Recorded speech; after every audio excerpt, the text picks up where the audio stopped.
Hi, my name is Felicity West from Satmya Yoga. So today we're just going to be doing a lovely pose that really works on the digestive system. In particular, this pose is excellent if you're suffering from constipation or a little bit of wind and gas. So the pose is called Supta Pawanmuktasana, and it's a very long Sanskrit name for a pose which is mostly known as leg lock pose, or some people call it wind relieving pose. And the reason we call it wind relieving pose is it really does just that. So this is a pose that is nice as part of your morning routine. So for me personally, I like to get up in the morning and I have a glass of warm, not hot water with some lemon juice squeezed into it. So this is really good for getting the digestive system moving, getting everything woken up for the day. And after you've had this glass of warm water with lemon juice, I'd like you to give Supta Pawanmuktasana a go. So basically you do the pose, which is just a series of movements, taking the right leg in first, which works on our ascending colon, then the left leg, which works on the descending colon, and then both knees into the chest. So it just creates a little bit of pressure in the abdomen, it massages all the abdominal organs, and I think you'll find that if you do have a little bit of gas trapped in there, it will release it quite easily. And for those of you suffering from constipation, doing this as sort of part of your routine every day and giving it a go for at least a week, you can actually find some really good results with moving any trapped particles in the colon. So, a few warnings. This pose is really good for pretty much everybody, but if you do have high blood pressure, I would be cautious. And anyone with really, really bad issues in their lower back, so sciatica or perhaps a slipped or herniated disc, then I suggest that you perhaps find another pose to try. So, Supta Pawanmuktasana, shall we give it a go? So you come to lying on your back. And anyone who does have a little bit of discomfort in the lower back, the trick here is you can bend the opposite leg to the one that you're raising. So when we raise the first right leg, you can keep the left leg bent, sole of the foot pressed into the mat. So we take the arms to the sides of the body, the palms are pressed into the mat. So I'm going to demonstrate this in the supported leg version, but for those of you who don't have any issues with the lower back, you can keep that other leg straight. So we're going to take a big deep breath in, and we're going to take our right leg all the way up towards the ceiling to 90 degrees. So we're going to push those toes towards us, heel is pressed right into the ceiling. And on the exhalation, we're going to pull that head towards the chest, we're going to grab the hand around the shin, we're going to hug it in just as tight as comfortable for us. Make sure there's no strain in the neck here. Again, we're going to take a big deep breath in. And when you're fully inhaled, you're going to gently lift the head off the mat, taking your nose towards the mat. Doesn't matter if it doesn't touch. And exhale, softly lowering the head back down, no tension in the neck. Inhale, release the hands back down to the sides, and we're going to push that leg all up to 90 degrees again. And on the exhalation, listening to the lower back, we're going to exhale and lower this leg straight, slow and steady, controlling that movement, pulling our belly button into the spine to support the lower back. But the moment that you feel any pain and any twinginess in that lower back, that's where you would bend that knee and place it back on the mat. So you don't have to get it all the way down in one go straight. So moving to the next side, we're going to inhale and we're going to take our left leg all the way up to 90 degrees. So straighten that leg up the mat. If you're doing the bent knees, we're now bending the right leg as our support. Inhale, taking that leg slowly up to 90 degrees.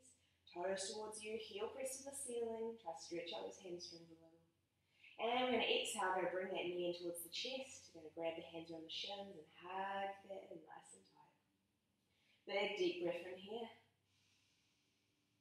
When you fully inhale, lifting that head off the ground, taking it close to your knee. If you feel any strain in the neck, don't feel ready to take your head up so far. Holding if you can. Exhale, softly, gently lowering that down. Inhale, release those hands down to the sides. Take that leg all the way back up to 90 degrees again. Exhale, slowly, slowly lowering down. Nice and controlled. Pull that belly button in towards the spine. But the moment you feel anything in the lower back, that is where you would bend that knee to get the rest of the way down. So for the final part of the pose, we're going to inhale and we're going to take both legs up to 90 degrees. Now, if you've been doing the supported leg version to help support the lower back, the way you can come into it is just to bend the knees in towards the chest and then push them all the way up to 90 degrees. But for those of you who have been doing it with the legs straight, we're going to take them all the way up in one go. So inhale, engage that belly button, pulling it in towards the spine, taking the legs all up to 90 degrees. Take a moment, toes towards you, heel pressed into the ceiling. And we're going to exhale, we're going to bend those knees into the chest, we're going to grab around the shins, or if that feels a little bit too uncomfortable, you've got short arms, you can grab behind the thighs, that feels a little better. The main thing is we're hugging those knees in nice and tight. Big, full, deep breath in here.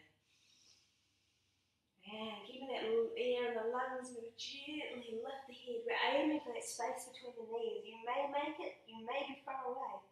Holding, holding, holding a little bit more if you can. If you feel any strain in the neck, take it back a little notch. And exhale, lower that head all the way back down. Release the hands to the sides as we inhale, push those legs all the way up to 90 degrees. And again, anything going on the lower back, you can just take this really gentle. So the trick is to exhale as you lower the legs as slow and steady as you can, engaging that core, belly button pulled right into the spine. And as you exhale, try to lower them down straight. That moment you feel the lower back starting to get a bit twingy, that's where you would bend the knees and you'd lower them the rest of the way.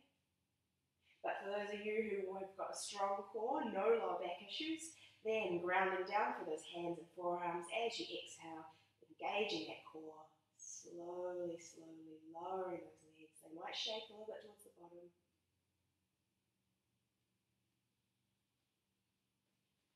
And done.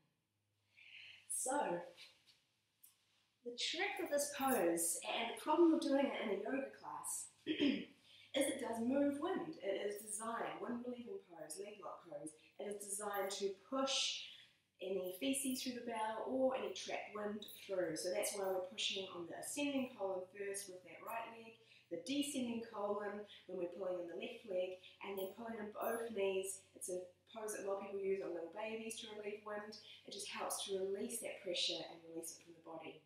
So I know you get embarrassed in class, nobody wants to clap in class, although it's actually completely normal. But this is a nice one to try in the privacy of your own home, so that you can actually just really let loose and feel that lovely relief of this pose.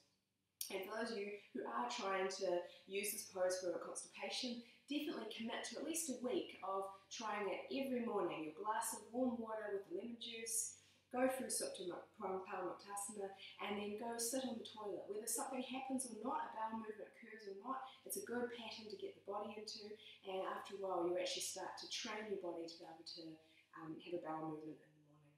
So I really hope this has been helpful. I primarily made this video for my students, but for anyone else who stumbles across this and finds it is really good for wind relieving and constipation, I really hope you enjoy the practice. So thank you for your time. Namaste.